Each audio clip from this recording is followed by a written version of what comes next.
गजेंद्र सिंह जी आगरा से। श्री हरिवंश। पूज्य सदगुरुदेव भगवान, आपके चरणों में कोटि कोटि प्रणाम। महाराज जी, इस शरीर से पूर्व में बहुत सारे पाप आचरण हुए हैं। महाराज जी, मेरा मन किसी भी सुंदर व्यक्ति विशेष को देखकर आकर्षित हो जाता है। यहाँ महाराज जी, सुंदर कौन है बच्चा? हमें तो आज तक सुंदर ही नहीं मिला कोई। सही कहते हैं, बचपन से आज तक हमें कोई सुंदर नहीं लगा। हम जिसको देखते हैं तो ऐसा लगता है जैसे मकान में आग लगने के बाद कैसा लगता है, हमें ऐसे दिखाई देता है। चाहे हमारी आंखों में दोष हो, ऐसा भी हो सकता है, हमारी आंखों में दोष होगा। हम जिसको गौर से देखते हैं तो ऐसा लगता है जैसे मकान में आग लगा दो ना, तो सब उसकी चिकनाहट खत्म हो जाती है ना, ऐसे सब उजड़े हुए मकान नजर आते हैं। क्योंकि इनकी श्वासों का व्यर्थ जाना, इनको भगवत विमुख जीना, इनको भ्रष्टाचारण आचरण में उतरना, गंदे वो तो सब जला हुआ नजर आता है हमें। क्या कौन प्यार करने लायक है? क्या प्यार करने लायक है? कौन सुंदर है? कोई सुंदर लग रहा है तुम्हें?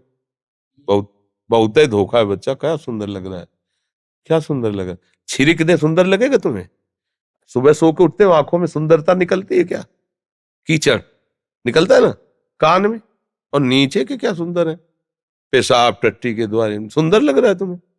खखार के थूक दे अभी तो क्या, कैसा लग? कहा है सुंदरता? कहाँ? चीर के देखो, छोड़ दो, मवाद निकलने लगे कुछ दिन में सड़के वहां। क्या सुंदर है? हमें बताओ क्या सुंदर है इसमें? ऊपर से चिकनाहट लगा के सुंदरता थोड़ी। आओ तुम्हें हम सुंदर दिखाएं, प्रियालाल है हमारे, ऐसे सुंदर है कि फिर हाँ, सुंदरता इधर, सुंदरता अच्छा है गुण, सुंदरता देखला अच्छा, पर गलत जगह क्यों सुंदरता का आरोप करते हो? आओ हमारे श्यामा श्याम को देखो कितने सुंदर है, निहाल हो जाओगे, जन्म जन्म की आंखों की प्यास मिट जाएगी ना। राधा राधा जपो, राधा वल्लभ सिंह जपो। गंदी बात, यहाँ कोई सुंदर नहीं बच्चा, सब असुंदर है। कोई यहाँ सुंदर नहीं, सब धोखा है। कहा भोग तो भोगे ही हो, मिला कुछ? फिर क्या सुंदर? क्या मिला? ये माया है। हमें लगता है अगर ये मिल जाए तो सुंदर, जब ये मिला, ये मिल जाए तो पूरा जीवन निकल जाता है। कुछ मिला, हाथ लगा, पापाचरण इकट्ठा होते रहते हैं, दुर्गति का लक्षण इकट्ठा होता रहता है। बच्चा कहीं कोई सुंदर नहीं, लौटो, तुम्हारे हृदय में ही बैठा है परम सुंदर, उसको झांक लो तो निहाल हो जाओगे। बाहर कुछ सुंदर नहीं, कुछ सुंदर नहीं बाहर। असलियत नहीं समझ में आ रही, इसीलिए बच्चा ये सब परेशानी है। असलियत समझ में आ जाए तो फिर तो हम्म नेत्र खराब है ना, इसलिए कुछ आज तक कोई सुंदर ही नहीं लगा। यार क्या बात है, ये तो आया ही चित्ते में, कभी नहीं आया। बचपन से घूम रहे बाबा जी, बने पूरा जीवन हो गया, कभी ऐसा नहीं कि हाँ क्या सुंदर रूप है। मैंने महाराज जी एक गुरुजी से उनसे दीक्षा ली थी, लेकिन मन नहीं करता, मतलब राधा पूछा। हाँ इसीलिए नहीं मन करता कि पापवंत कर सहज स्वभाव, भजन मोहिते भाव न काऊ। जब मन पापी होता है, मलिन होता है, तो उसका भजन में मन नहीं लगता बच्चा।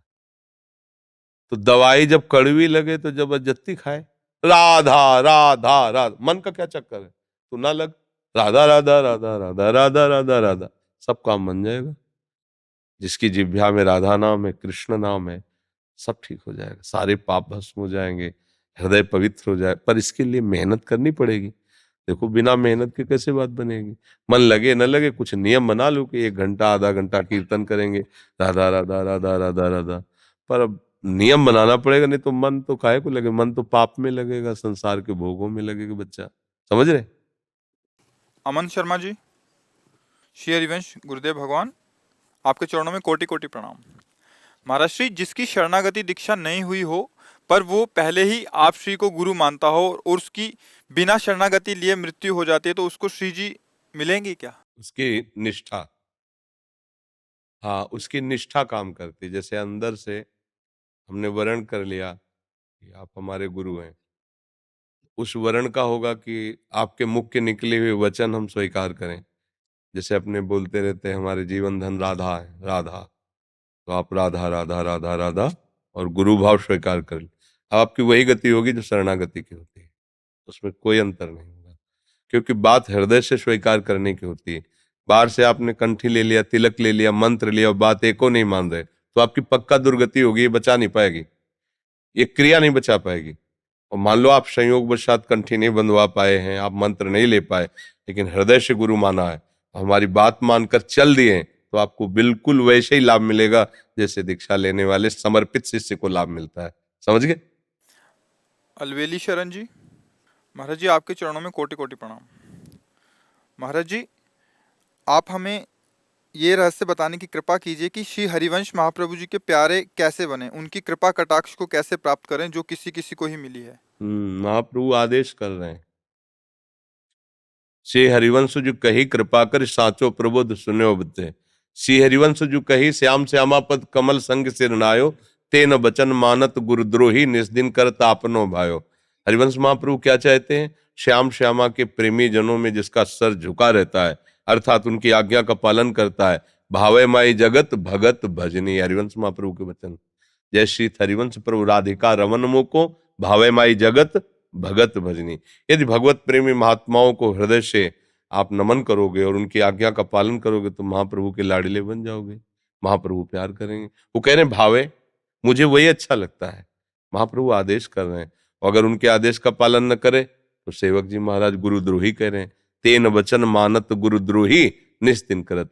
हरिवंश महाप्रभु ने हरिराम व्यास जी को यही आदेश किया था, आजीवन भक्त सेवा में रहे। एक बार उनकी पत्नी जो है संतों को प्रसाद पवा रही थी, वहां पास में हरिराम व्यास जी भी थे साथ में, तो सबको दूध परोसा और दूध के साथ मलाई हरिराम व्यास जी के कटोरे में स्वाभाविक गिर गई। तो उनका अच्छा, ये शरीर तुम्हारा पति है ना, इसलिए मलाई खवाई, वो हमारे पति संत जन, उन किसी के कटोरे में मलाई नहीं गई, चल तेरे को सेवा से निकाल, सेवा से हटा दिया।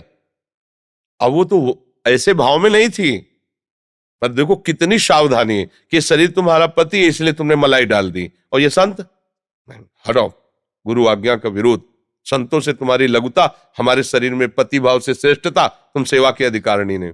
जब बहुत वो रोई, प्रार्थना की, संतों ने भी कहा इनके भाव ऐसे नहीं थे, हम रोज प्रसाद पाते, जानते हैं कि माँ की तरह सब संतों को बराबर भाव से पवाती। तो उनका आप तब बात मानेंगे जब अपना पूरा श्रृंगार आभूषण सुहाग बाजार में बेचो और संतों को पवाओ। आजीवन संतों के प्रति ऐसा ही भाव रखा, भगवत भाव रखा। तो महाप्रभु का लाडीला वही है जो प्रिया प्रीतम के प्यारों के चरणारविंद में सर झुकाए और उनकी आज्ञा का पालन करे। समझ गए जी? मधुर बिहारनी शरण जी, वृंदावन से। जय श्री हरिवंश। राधा वल्लभ श्री हरिवंश, महाराज जी आपके चरणों में कोटि कोटि नमन। महाराज जी, इस अदम को हमेशा अपने माता पिता को खोने का डर सताता रहता था, परंतु आपके मिलने के बाद आपको भी खोने का डर हृदय में बना रहता है। महाराज जी ऐसा क्योंकि खोने वाला देश ही है, इसका नाम है मृत्यु लोक। यहाँ जिससे भी प्यार करोगे वो सब मरेगा। शरीर है, शरीर तो नष्ट होगा ही, मरेगा ही, स्वरूप नहीं मरता। तो स्वरूप से तुम्हारा परिचय नहीं, इसलिए तुम निडर नहीं हो। स्वरूप से परिचय हो जाता तुम निडर हो जाओगे। देह से परिचय, देह भयावह है, सबकी देह छूटेगी, आज नहीं तो कल सबकी। मरेगा ये, जलेगा ये, नामो निशान मिटेगा इसका, क्योंकि मृत्यु लोक है। तो स्वरूप की तरफ बढ़ो, शरीरों का तो नाश होगा ही होगा। हम इस डर का आदर करते हैं क्योंकि यही डर हमें निडर बनाएगा। अगर हम डर गए ना संसार से, तो हम ऐसी जगह जाना चाहेंगे जहां डर ना लगे। वो है भगवान के चरण, वो है भगवान का प्रेम। अगर भगवान से प्रेम हो गया तो ये डर खत्म हो जाएगा, क्योंकि वो अविनाशी है, उनका शरीर पांच भौतिक नहीं, चिदानंद है। तो फिर वो कभी, ये तो पांच भौतिक है, तो मरेगा तो शरीर जाएगा ही, आज नहीं तो कल जाएगा, ये तो जा लगे पहले से तैयार हो जाओ, जाएगा। जो चीज नहीं जाने वाली वो कभी नहीं जाएगी। जो स्वरूप है, जो हमारा स्वरूप है, तुम्हारे हृदय में ही है, वो कभी जाएगा नहीं। स्वरूप, ये रूप है, ये रूप नष्ट होगा, स्वरूप कभी नष्ट नहीं होता। सांवरमल यादव जी, सीकर से। राधा वल्लभ श्री हरिवंश, गुरुदेव आपके चरणों में कोटि कोटि प्रणाम। गुरुदेव, आपने बताया कि जो हमें मिलना है वो तो हमारे प्रारब्ध पूर्व में ही लिखा हुआ है। दुख और सुख, केवल दुख सुख, जो मिलना है वो सब प्रारब्ध में लिखा है, इतना नहीं बात है, समझो। आप ऐसे हाथ रख करके बैठ जाओ तो आपको जो सुख मिलना है पूरे जीवन में वो आपको मिलता रहेगा। जैसे कोई भी नहीं चाहता दुख मिले, पर दुख मिलता है ना, कोई नहीं चाहता दुख मिले, लेकिन यथावत दुख मिलता है ना जब जो मिलना हो प्रारब्ध में, ऐसे सुख भी मिल जाएगा। ये हुई पशुवत, ये हिसाब पशुवत है। पशुओं के साथ भी यही है। अब हम हैं मनुष्य, उनसे हमारी योग्यता श्रेष्ठ है क्या? अब हम पीछे के दुख सुख को मिटाकर नए दुख सुख की रचना कर सकते हैं, या हम ऐसा भजन करें कि दुख सुख से ऊपर उठकर भगवान को प्राप्त हो सकते हैं, या ऐसे गंदे आचरण हो सकते हैं कि इस स्थिति से नीचे गिरकर नाली का कीड़ा बन सकते हैं, भूत बन सकते हैं, सुअर गधा कुत्ता बन सकते हैं। इसमें योग्यता है। ये केवल भोग भोगने के लिए नहीं मिला है कि अब जो भाग्य में लिखा वही सुख दुख, नहीं, हम भाग्य का निर्माण करने के लिए मनुष्य शरीर में आए। भाग्य को भोगने के लिए पशु योनि है, भाग्य का निर्माण करने के लिए मनुष्य शरीर मिला है। आप समझ पा रहे हैं? और इसमें कोई प्रश्न है? मैं नाम जब करता हूँ राधा वल्लभ श्री हरिवंश जी, इसके अलावा मुझे और क्या करना चाहिए? हमारे सामने कुछ और करने की जरूरत है नहीं, इसी को जपते रहो, सब हो जाएगा इसी से। आप जपो, ठीक है, जप करो। कोई गंदे आचरण, गंदा नशा, ये बस मत करना। जैसे दवा ली जाती है तो परहेज भी किया जाता है। अब गंदा भोजन करोगे, गंदे लोगों का संग करोगे, बेविचार करोगे, पापाचरण करोगे, तो ये समझे में नहीं आएगा। ये तो निर्मलता में समझ में आ, जैसे पानी है ना, स्थिर हो और निर्मल हो, चंचलता रहे, तो नीचे क्या पड़ा दिखाई देगा। ऐसे ही निष्पाप हृदय हो और एकाग्र मन हो तो परमात्मा साक्षात्कार की योग्यता आ जाती है। तो राधा वल्लभ श्री हरिवंश नाम जप करो और वृंदावन की रज लगाया करो। थोड़ा ही लगा लो, मान लो शर्म लगे तो थोड़ा लगा लो, और नाम जब इसी से सब हो जाएगा। राधा वल्लभ लाल को हृदय ध्यान मुख नाम, सब बाजी जीत जाओगे इसी से, अगर लगे रहे तो। जी।